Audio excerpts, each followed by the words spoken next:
So today I would like to welcome our guest, Mr. Jimi Scheid. He is a forester and he Jimi works for Scheid. Cal Fire.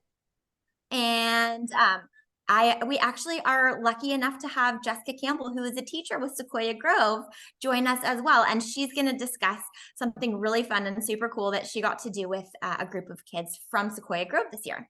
Okay, so jumping right into it, Jimi, can you tell us a little bit about yourself and don't leave out any of the fun facts? All right. Yeah, so my name is Jimi Scheid. I've been a forester pretty much since I got out of college with a forestry degree. And it's been about 17 years, I guess, or so now. So I'm dating myself here, but this is back in the early 2000s when I was in college and in high school in the late 90s. And so I very much went to a public school, and my childhood was really the foundation for what got me into my career. I spent a lot of time outdoors. I grew up in a small little rural community in upstate New York, and spent a lot of time outdoors. We had gardens and orchards and Christmas trees and things to tend to, and spent a lot of time kind of taking care of that. A lot of time in scouting programs and other community organizations and things like that. And I think I just kind of knew like I had to spend some time outdoors in the trees. And my primary education, wasn't really focused on that. It was very typical kind of small town school with a lot of book based, classroom based learning. Got to take some agriculture classes through the FFA, some tech classes, and appreciated those. But I just was really always kind of driven to kind of work in the woods in some way. And so once I finished my forestry degree back east, I kind of just meandered my way out west, getting to California, slowly but surely. Took a lot of time visiting national parks, camping, seeing the site, so to speak, before I got settled into a real formal career. And spent some time working for a lumber company up in the North Coast in the Redwoods, which was really eye-opening in a number of ways. And then after a little bit of that, I got kind of this job with Cal Fire, the Department of Forestry and Fire Protection, which is the state's firefighting organization as well as the state forestry department. And spent a lot of time working in urban and community forestry, working a lot with cities in the San Francisco Bay Area and North Coast to in I guess essence improve the livability of these urban areas by helping those communities plant and manage trees for various benefits. And then a couple of years ago, I kind of switched paths and transferred within my department into the reforestation services program, which more so helps small private forest landowners in the state as well as public landowners with their reforestation needs, typically post wildfire, post disease or insect issues or drought or other mortality. And we do that through having the state's seed bank. So where we have a 0-degree freezer that has 56 different California native species represented with seeds throughout different growing regions in the state. And we try to align those with where people want trees to grow on their properties. And if we can meet that need, we will either sell the seed to them to grow at a nursery, or we'll grow it at ours if we have capacity. And so those 1-year seedlings are then picked up and often planted on large scales across the acreage. And so that's kind of me in a nutshell. I will also say that I have 2 wonderful little daughters, and the oldest of which is 6, and she's been going to Sequoia Grove schools for the last 2 years now. So I kind of have a connection with you guys. So it was really cool that we got the link up to do this. I love that. So on top of being in tune with the forest, you're in tune with our schools, which I totally love. But Yeah. California's got to be a really unique place to do what you do, because not only do we have, and we are like the architecture of California is unique in itself, right? But then we talk about like the forest and like the landscape, and it's just crazy, right? I mean, we go from beach to desert to forest, like all in the same state. That's got to be unique. Yeah, it's nice too, unless you're somebody that really enjoys where you live, and there's nothing wrong with that. That if you want to stay within a state or you want to just explore things without leaving home, so to speak, there, yeah, as you say, there's plenty of places you can get a variety of different experiences, topographically, in terms of ecosystems that you might enter, and a lot of challenges that may exist in those different places based on the connectivity with people and the environment. So, yeah, it's pretty cool. And I get to work for a state department that, aside from the forestry aspects of what I do, throughout, wildfire season, foresters as well as firefighters are called upon to serve in various roles on these large incidents throughout the state. So my career with CAL FIRE brought me around to seemingly every corner of the state at some point in I believe different that. capacities to assist with wildfires. Very cool. Yeah, so Yeah, it's I can it's yeah, imagine there's a little after bit of wildfires. everything. Are you there for a couple weeks at a time? Is that kind of how it goes? Yeah, it really depends on the nature of the incident. And anybody who spent any time recently in the state realizes some of these fires can go on for Mhm. weeks or months even. And so yeah, depending on what's needed, you could kind of find yourself gone from home for weeks or months. And you kind of hope at some point you can get some time off, or they kind of send you home for some rest and relaxation. But yeah, you can find yourself anywhere for a while. And so when you leave home, take an assignment, you bring plenty of provisions to get you through for a while. But Yeah. they take care of you. They have food, there's laundry, there's ways to kind of connect. Oh, very cool. Awesome. Well, okay. So, I mean, I know you've touched on this a lot already, but how would you describe what you do?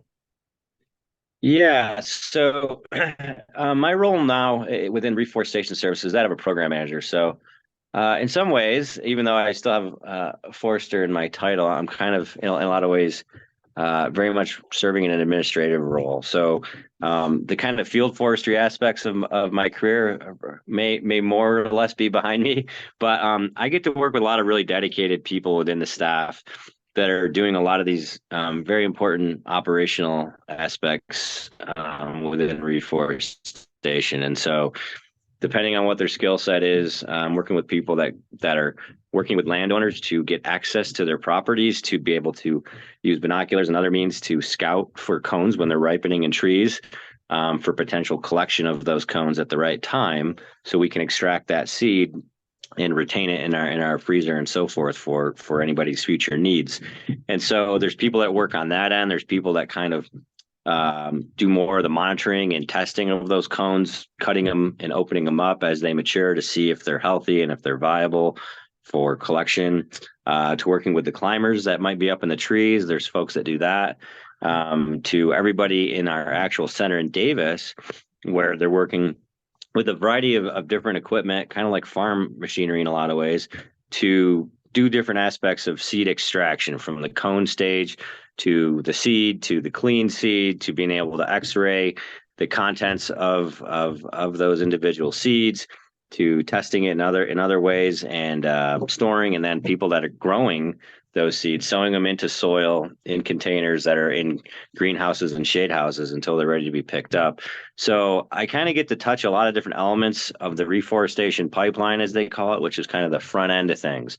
From there, we often the materials are distributed to these landowners, and we try to now follow up with them more to see how the planting went and how those trees are thriving in the landscape.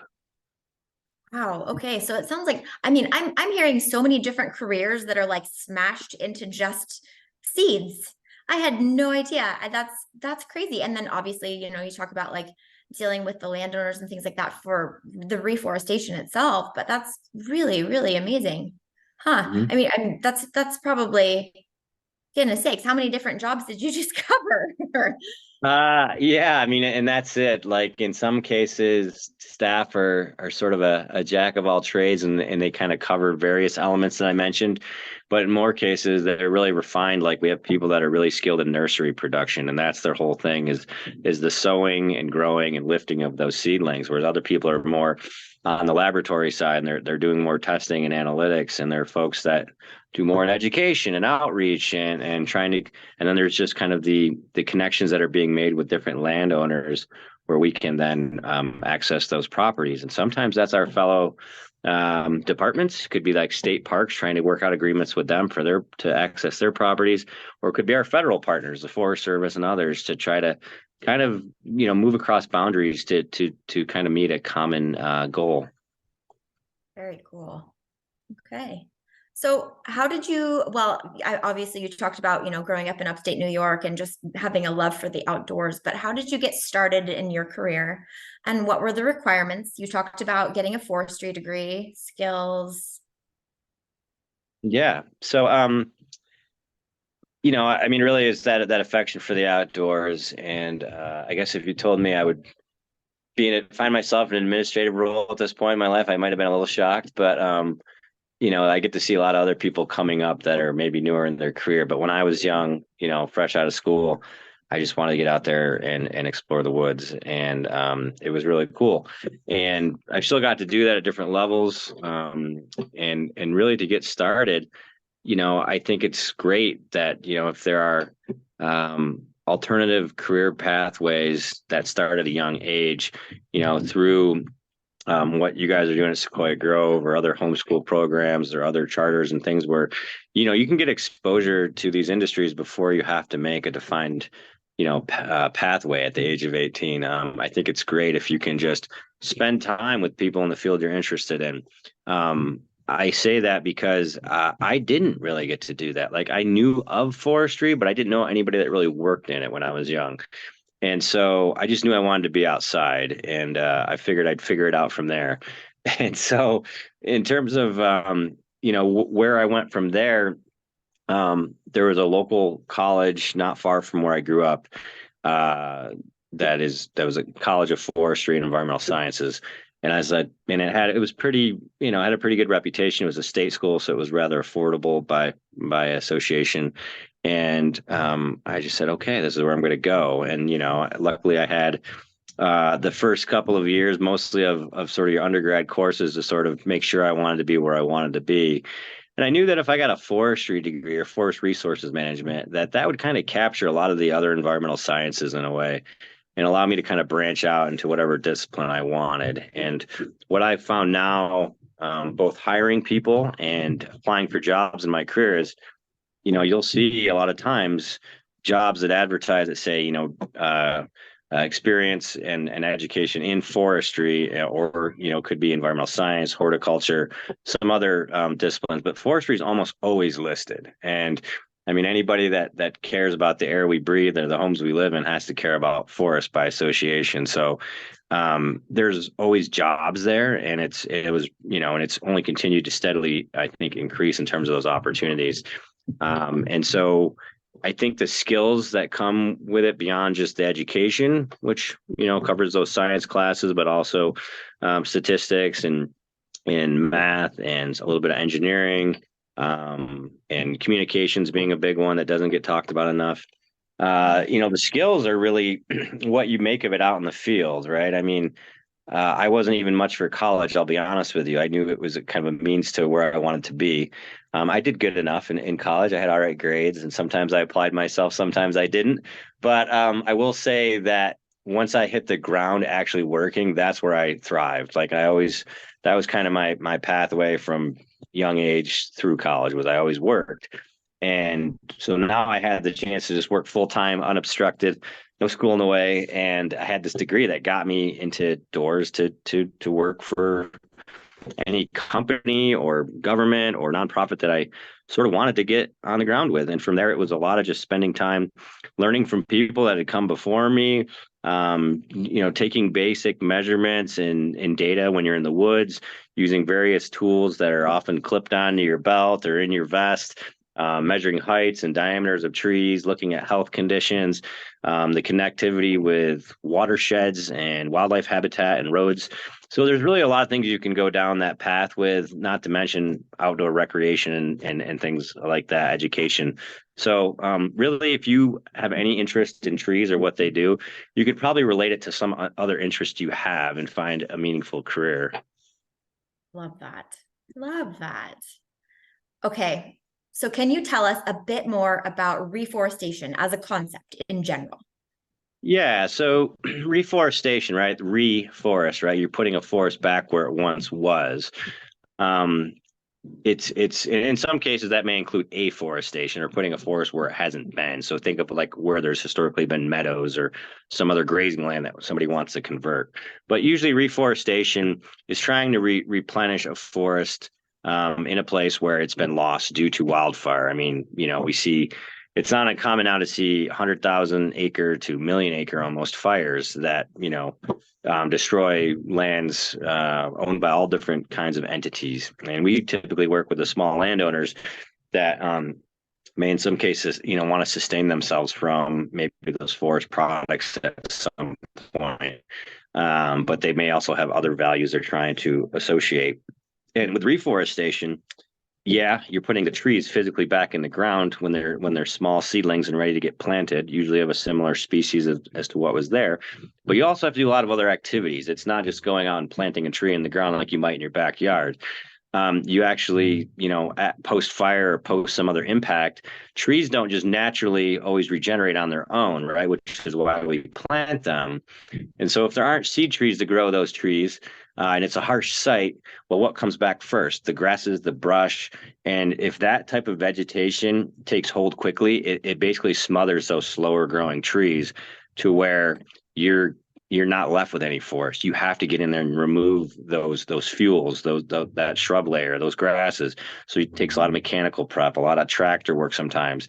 It could be herbicides that are being used. It could be goat grazing, could be using fire to burn those materials away to then prepare that site so you can actually get in there, plant those trees, monitor them, make sure that they're watered, make sure that they have they have a good nutrient intake, and that they essentially establish high enough and big enough above the brush, that they can create a forest again. Huh. Wow. Goodness sakes, that's quite a process. I had no idea that there was so much to that. Honestly, I mean, this is totally my ignorance speaking, but yeah, I totally thought that, it was just a matter of like, taking a, like a little seed sower, a little handheld crank machine and just sowing the seeds, right? Boy, Yeah. Well, yeah. and with that, some people do, and there's usually a loss of productivity if you plant the seeds directly into that kind of site, right? Where those vegetation, those smaller vegetation layers will essentially crowd it out for nutrients, and so that's why we'll try to sow those in little cells in the nursery, so that those seedlings are 12 to 18 inches by the time they're being plugged into the ground, and they're sort of given a head start and they're able to acclimate a little bit better. Awesome. Very cool. Can you tell us about what sorts of career opportunities there are in forestry? And you've already covered a lot.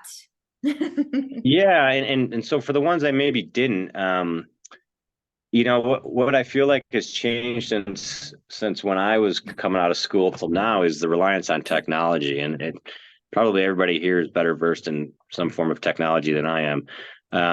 But I see where people that have good skills in making maps or telling stories, with storyboards and through other online platforms, the social media, the educational content, a lot of that stuff that exists in electronic mediums, like there's ways to tie in those skill sets. You could be a graphic designer and be able to share a story about what a forestry or let's say green industry organization is trying to do, where the actual practitioners might not be able to. So I think there's a lot of those types of jobs available, people that can analyze data and make it into meaningful results to sort of help with land management decisions.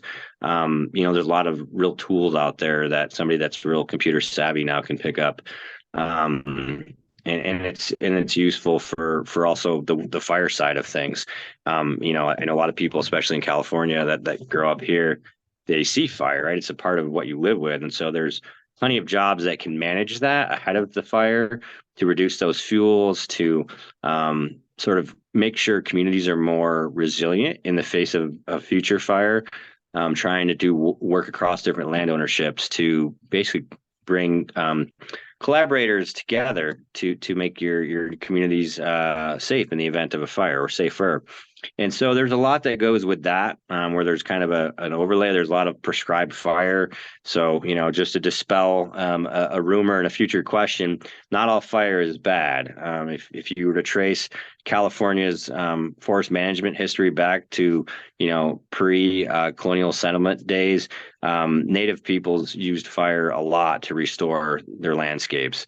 And it was really, someone will say with Smokey Bear and the whole fire suppression messaging, in the last 100 years, where we kind of went away from that, and now we're bringing it back as a real land management tool to subdue these other vegetation types that often are the ones that carry fire. And so trying to promote those tree layers versus, the brush, the grasses, the things that maybe are going to contribute to the fire. And so there's a lot that can be done there. There's a lot that can be done in wildlife management, and people that are biologists, archaeologists that are trying to look out for historical artifacts from previous civilizations, or other development or things that may have gone on in the forest. There's a lot that can be done there for protection's sake.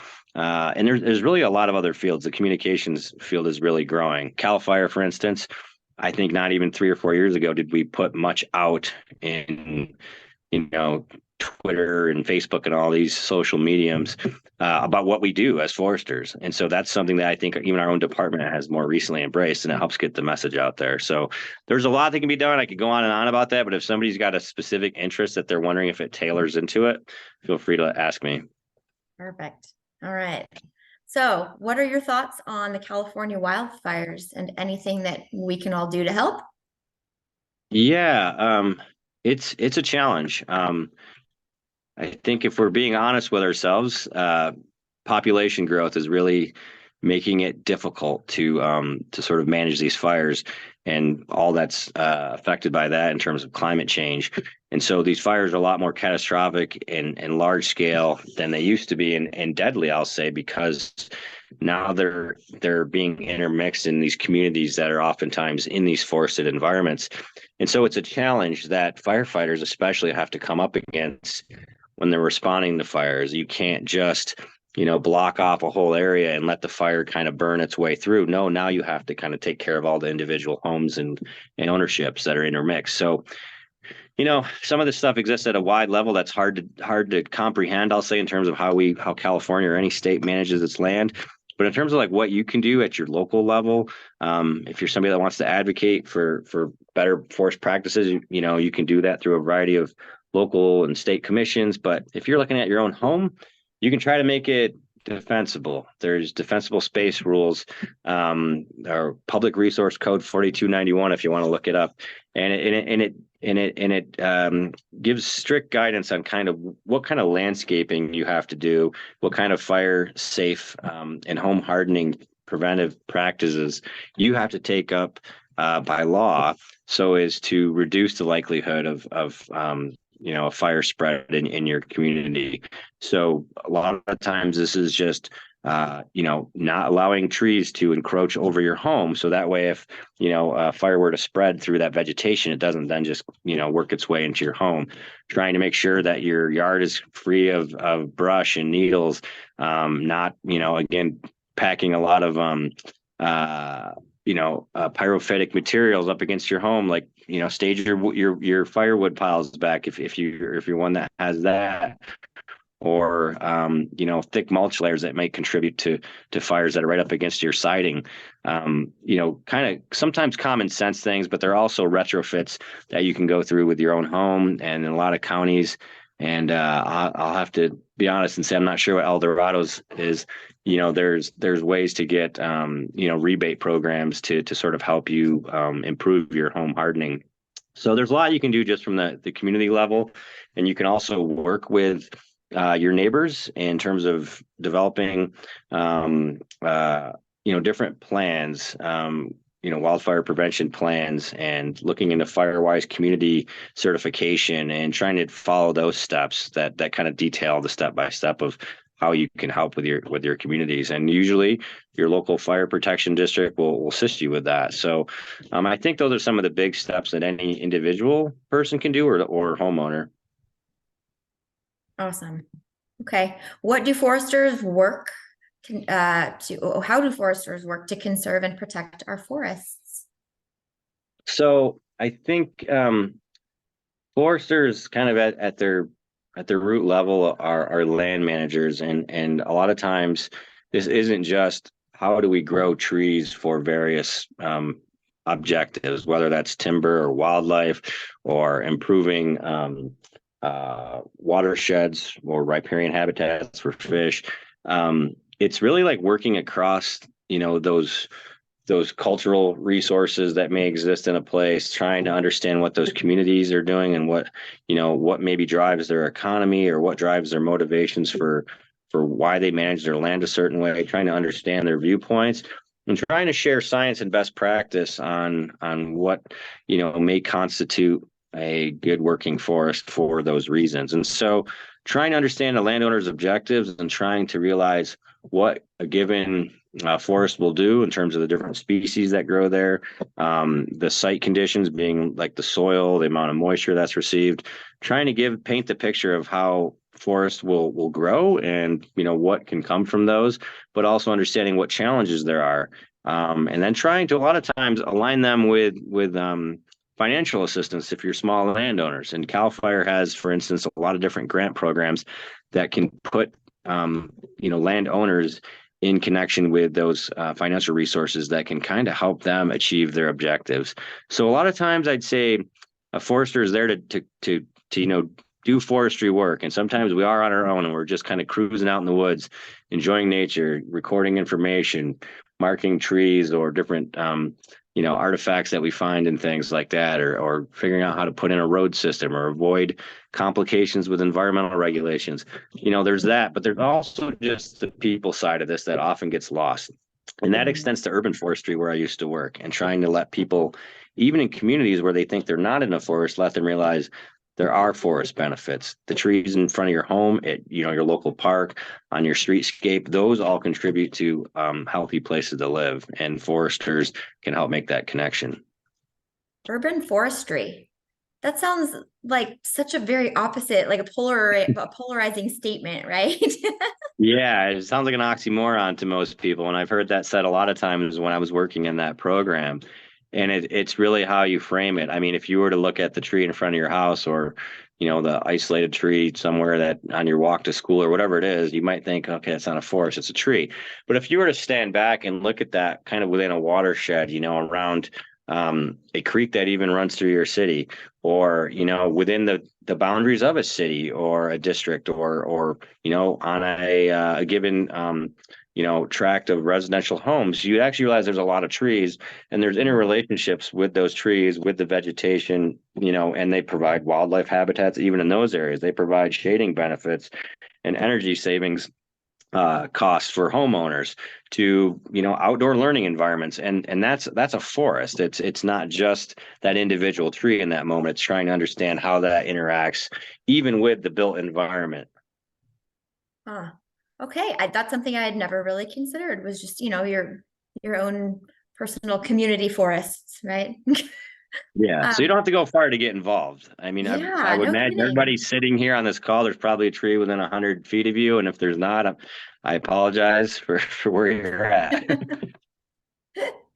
What do you enjoy about your job, and what are the hardest parts? I think the enjoyment, right, always goes back to the root, which is that I get to work with this natural living ecosystem, and it's never not going to be important. It's not like, well, this is a fad. It's no, like, trees are vital. I mean, they provide the oxygen we breathe, and they provide the homes we live in, and the paper we write on, and hundreds and hundreds of other products that we often take for granted or don't realize come from trees. So they're never not going to be an institutionalized part of our culture and our society here or anywhere else on the planet. So to know that I have a job that is essentially safe in some way is great, and that I always have some role to help contribute to that. But knowing that there's so many various disciplines within forestry, as I kind of referenced earlier, that if somebody chooses to change career paths within it, they can go find a new route and usually plug their way through with something that may interest them more specifically. It's not just, hey, it's a black and white field. There's shades of all colors to get you interested. So that's great. And just kind of seeing, especially in those urban environments, the light bulbs go off sometimes talking to people about what trees do for them in their cities and how that translates to kind of rural working forest that, or national forest. Is really a cool part of the educational story, right? But aside from that, the hardest parts, I'll say I work for state government, and sometimes there's a level of bureaucracy and sort of policy, good or bad, let's say, that sometimes gets in the way of getting things done quickly. And so thankfully, we work with a lot of organizations and now even companies on the outside that we can provide grant funding to that can kind of move our shared objectives together further. So that's kind of the trade-off there. And just, living in California, right? You see some of your favorite forests burn down or get reduced by beetles or whatever the case is. And so some of these places that you grow affection for are transformed during your lifetime, and that can sometimes be challenging. Yeah, I can totally see that. Huh. What is a common misconception about what you do? Yeah, there's a weird stigma, especially in California, that goes back many decades now. And if you see old logging photos from like the 1850s or 1860s or whatever, there's guys with a little whipsaw standing on top of a massive redwood stump, and yeah, plenty of our forefathers did reduce our forest down to, a small microcosm of kind of what they used to be. But that said, there's a lot of really scientifically educated individuals in the field right now that are trying to restore forests, and keep them so that they're both, able to grow, but also that they're able to be conserved for various resource needs, and that also includes timber production. And so you can manage that timber, side by side with other values that you might have. And so it's trying to dispel some of these sort of evil stigmas that I think were put upon our industry at different times, based on sometimes, admittedly, I would say unconventional now, but sort of greedy tactics and things that certain landowners and company barons and so forth used at different times throughout our history. And I think there's a lot that has changed even in the last 10 or 20 years to try to reverse that course and to manage forests for multiple objectives. So keeping in mind those misconceptions, what advice do you have for the young people who are looking to get into forestry? Spend time outdoors and whatever that means to you. Talk to people that already work there in those settings and some of the forested places that you may have found affection for, whether that's a local park that may be managed by, let's say, a city arborist for whatever city you live in, to a national forest, to private timberlands that our department oversees practices on. Whatever forests that you've come to grow fond of, there's probably some way to find yourself working there if you really look. And sometimes that means reaching out, and doing some research. It may mean, finding people like me, or others that that work within the industry to say, hey, who manages this, or how do I learn more about this, or where do I go to find jobs about this? And trying to understand like ahead of time, like what are the requirements there? Do they require a 4-year college degree? Do they require just, in some cases, just working experience, getting your feet on the ground right away? Are there internships available? Are there different core programs maybe that can help lead you into that? There's a lot of different pathways to get in, depending on kind of what your goals might be within forestry. And kind of once you have that pathway ahead of you, the right amount of determination and perseverance is going to get you there. Oh, it's so true. That is so true. So speaking of our young people and opportunities, With that, I'd like to introduce Miss Jessica Campbell. She is going to tell you a little bit more about Forestry Challenge. Jessica is one of our teachers here at Sequoia Grove, and she took a group of her students to participate in Forestry Challenge, which we as a school participated in last year as well. However, with that, Jessica, I'd love for you to take it away and introduce Forestry Challenge to us. Yeah, excellent. Thank you so much. My name is Jessica Campbell, and like Ms. Perez said, I am a teacher here. I teach environmental science, and with environmental science, we got to be a part of the Forestry Challenge. I also teach earth science, so I'm a science teacher here primarily. But the Forestry Challenge was such an awesome opportunity for our class to get outside and really to focus on quite a few of the things that Mr. Scheid was talking about. So it's an academic challenge and an event for high school students. And I would say first priority is given to the students that are in the environmental science class. So I put it out to my students, those that were able to signed up for it. And we went out to the El Dorado forest. We spent 4 days out in the forest learning from really seasoned foresters. So really all ages, young foresters, older foresters that are retired now. There were, I think, a lot of good representation. There were men, there were women, there were just a lot of different people that are very dedicated to keeping our forests healthy. And they taught all of us so many technical things about the forest. So we got to learn about the ecology, forest management. We actually got to do a timber cruise where we went out and we measured trees, and we had a sample plot where we were able to see how many trees were on a plot of land. We also got to learn about fires and how they impact the forest and how to keep your land safe if it's private land, how to maintain it, and then also public land, how to maintain that as well. We got to look for insects, so the evidence of bark beetles, and bark beetles have had a negative impact on a lot of California forests, so we're trying to control those as foresters.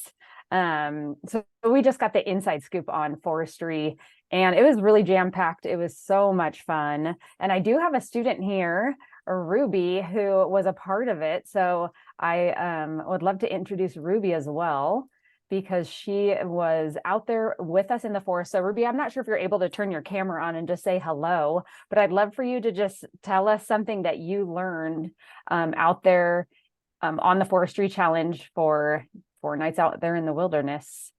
I see your name on the screen, Ruby. Are you with us? Yeah, hi, I'm here. Hi. Sorry. Okay, awesome. Yeah, it was honestly a really great experience. And I would say like there's such a big difference too between learning it online and then actually taking those skills and using it like in real life. Because like when you're actually out there and like putting all the knowledge that you learned to work, it's like it creates such a different environment for the better.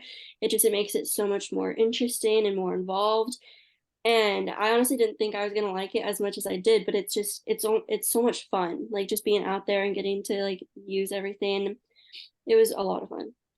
Oh, that's awesome. Thank you so much for sharing, Ruby. And can you just share with the this class, this group of people, what are some of the things you learned out there that you didn't know before you went out to the forest? What were some of the tools you used or some of the lessons that you learned? I guess what are some of your main takeaways from that experience? Yeah, for sure. I would say like my favorite instrument that we got to use was it was called an increment bore, and that's where you take a sample from inside the tree. So you almost take this like screw, and then it takes a lot of like strength, but you like screw it into the tree and then you pull the sample out. And that was really fun because you get to see like all the rings inside the tree as well. And I know this probably sounds funny, but it like smells really good too because it smells like trees. Um So there's that. And then the other one that we got to use that was really cool, I think it was called like a clinometer or something. And that's where you get to measure the height of the tree, like from standing on the ground. It's like a little scale, and when you like tilt your head up to measure the tree, it actually tells you how tall the tree is. So that was really cool. And then it was also really fun to like measure the diameters of the trees. And I'm trying to think of what else we did.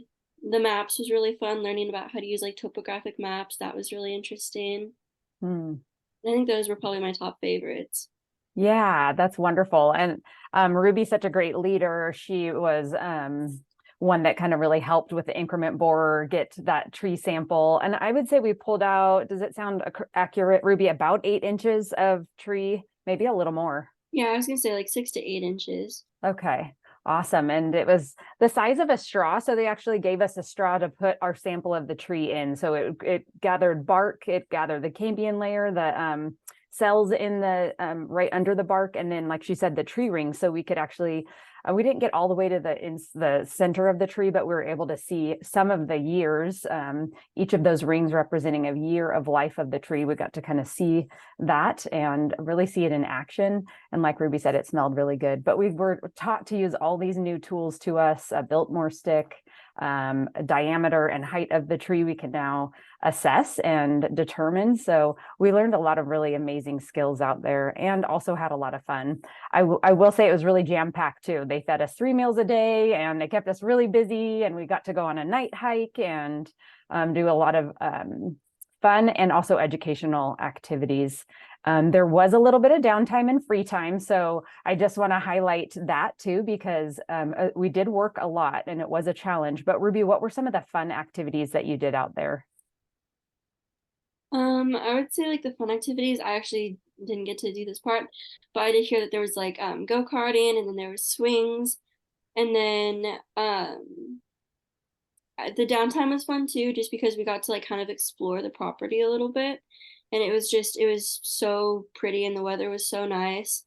And then we actually left the place that the forestry challenge was at, and we did our like challenge at a different property, and that was really cool too, just because like again, this time of year and the weather, it was so nice, and it was really, yeah, fun. Yeah, awesome. Thank you. Yes, I appreciate that. Thanks for sharing your experience. And I'll just kind of wrap it up by saying that we learned how to identify trees out there. We learned how to use a bunch of different tools, and we also learned how to just survey a plot of land, count how many trees, and determine what type of trees, determine if the trees were healthy.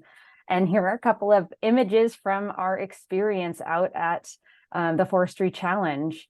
So these are some of the tools that we were using out there, measuring the diameter of the trees, also the height. And the foresters were really, really helpful. So really thankful for their experience or expertise teaching us how to use these tools. We did have to wear hard hats because we wanted to be really safe. It was part of the program, in case branches fell from the trees, like dead branches. That was the main reason for those hard hats. So that's our crew out there, and it was hard work, but we got beautiful weather. It was really rainy the first day we got there. Luckily, the second day, this is day 2, it was beautiful and sunny. And this is our sample plot of land where we got to survey the land and take down data for our challenge. And we were all brand new this year, myself included, to this challenge. So we all learned together as we went along, and it was a wonderful experience. Awesome. Is there another picture? Oh, no, that was it. Okay. Wow. Well, thank you so much, you guys. I so appreciate you sharing all of that really cool stuff. I would love to just kind of stop share at this point. So Mary, if you could, all right. We just want to thank our guests today, Mr. Jimi Scheid and Miss Jessica Campbell. And we also want to say a special thanks to Ruby Clayton for joining us today and speaking to the Forestry Challenge. And I hope you all have a wonderful afternoon, and thanks again for joining us. Thank you